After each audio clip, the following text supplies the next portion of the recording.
Well, praise the Lord. Praise the Lord. This is RevEssie coming at you today. And I just want to discuss something that everybody needs to hear. And I'm not really sure how many people are aware, even though they should be, especially if you call yourself a Christian. Amen. Of the power of the name of Jesus. That's what I'm going to cover right now. I'm not going to take up too much time, but I want to talk about the power of the name of Jesus. And if you want, turn your swords to Luke chapter 10, and I will start with verse 17. Jesus sent out 70 to do ministry, to heal people, to cast out demons, to bring people to the kingdom of God, to tell them that the kingdom is at hand. And this is what the 70 did.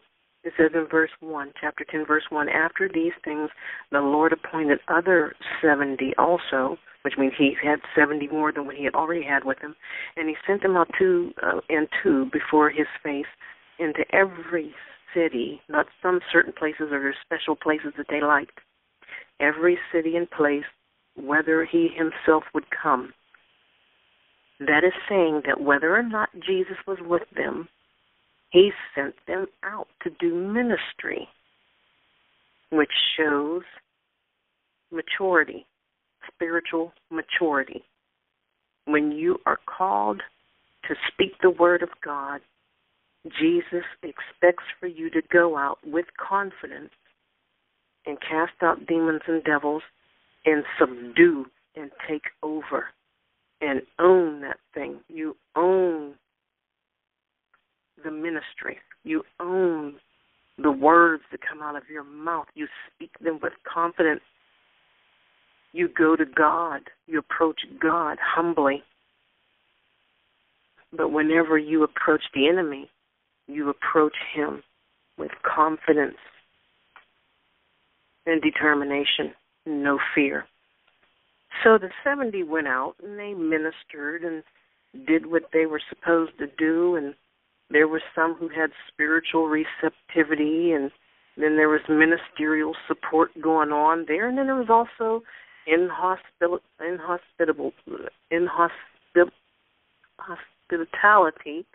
hospitality, thank you. And they went through different things as they ministered. And they came back to Jesus happy. This is where we get to verse 17. They came back to Jesus happy. And it says, and the 70 returned again with joy, saying, Lord, even the devils are subject unto us through thy name. Notice those three words, through thy name. They didn't say, even the devils are subject unto us. Period. They said, through thy name. So they noticed the invincibility. They noticed that Christ's name has dominion and power over the entire world, over everything. Satan is humbled. He is cast down. His powers are stopped and arrested by the name of Jesus. Well, let's get on that for a minute. How many of us say the name of Jesus without joking or without using it in vain? We are to say Jesus. Jesus didn't give us certain times or so many times that we can say his name. He said that we can plead the blood of Jesus, which people argue over, the name of Jesus. I say there's no argument. Whether you say the blood of Jesus or the name of Jesus, they all have power. And whether you use plea or command, whatever word you use, amen, Jesus has power. Use his.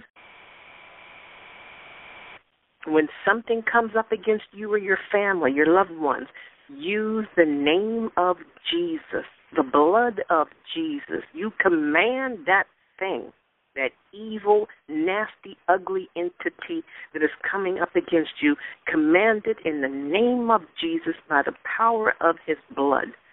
Command it to bow down, to be cast away from you and never to return. And I always say, and take your brothers with you. Amen. And they were happy about this and everything, about how they were doing things in Jesus' name. So he says in verse 18, I beheld Satan as lightning fall from heaven. Jesus is showing us the perceived effects of Satan being bound and rebuked by Jesus Christ. He's telling you right there. That's the small print on a contract. He's letting you know it happened and since the beginning of time, and what I did, you can do also. But then he does correct them somewhat. He goes on, he says, behold, I give unto you power, his dunamis power, to tread on serpents and scorpions and over all the power of the enemy. All, not some, all of it. Whenever you command something in Jesus' name and it comes back.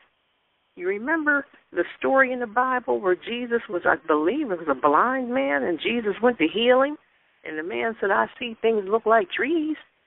He was coming, okay, it was coming to him. But then Jesus had to have that second touch. Don't be afraid of that second touch.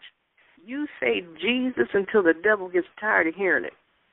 Use his name. You know, while I'm on this, I don't want to lose my place, but while I'm on this, the people who were taken up in UFOs, allegedly taken up in UFOs, the government's not going to tell you this, okay, but there's been some studying on that subject, and there are two men that worked with the government, and they were afraid to tell it. But somebody found out, and they found out that, and it was in their records and somebody found it, that all of the people who were taken up, allegedly taken up in these UFOs, all the ones that called on Jesus woke up in their beds, and the beds were literally jumping, moving from the weight of their bodies hitting the bed. One man came back down, he called on Jesus, and whatever these things are in these spaceships, whatever, okay, I won't get deep on that. With God, all things are possible. But whatever happened, that man came back, and the bed jumped so hard, his wife woke up and said, what are you doing? Why are you jumping so hard on the bed? And the man said, honey, I'm not jumping. He said, you won't believe what happened to me. And he told her this story. But he said, when I called on Jesus, they sent me back. They let me go. Remember that. YouTube it or Google, and you'll find it. I think I saw that on YouTube. Okay, and anyhow, the name of Jesus, and he says, I give you power over, he says, over all the power of the enemy, and nothing shall by any means hurt you. Gun, stabbing, arrows, gossip, nothing by any means will hurt you. Child of God, remember that. But then he says in verse 20, here comes the correction. He says, notwithstanding in this, rejoice not that the spirits are subject unto you. Okay, confirmation again. The spirits are subject unto you, the ones listening to this.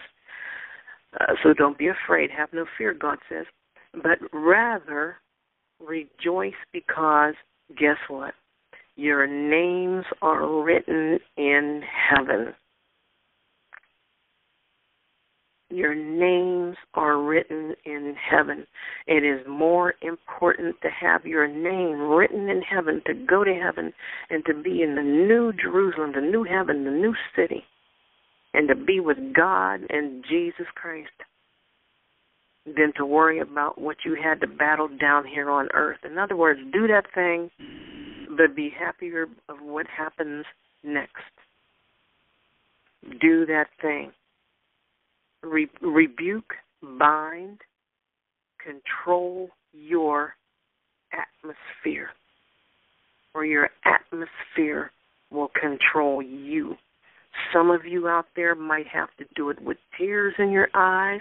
Your heart might be jumping a little bit out of a teensy bit of fear because you don't like fighting and you don't like confrontation.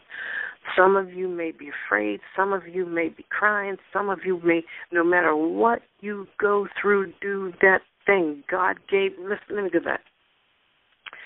Hold on. Let me go back to Genesis. What did he say in Genesis? What did God say? First book of the Bible. What did he say to Adam and Eve? What did he tell them? And he gave them dominion. Read Genesis chapter 1, verse 26. It says, and God said, let us make man in our image after our likeness, and let them have what? Dominion over the fish of the sea, and over the fowl of the air, and over the cattle, and over all the earth, and over every creeping thing that creeps upon the earth.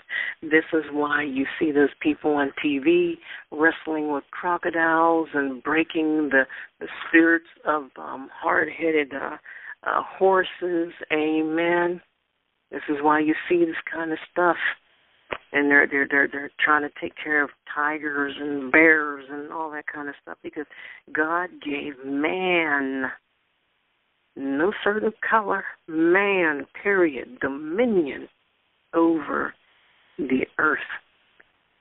So my message to you, short and quick, is you have dominion over everything, okay?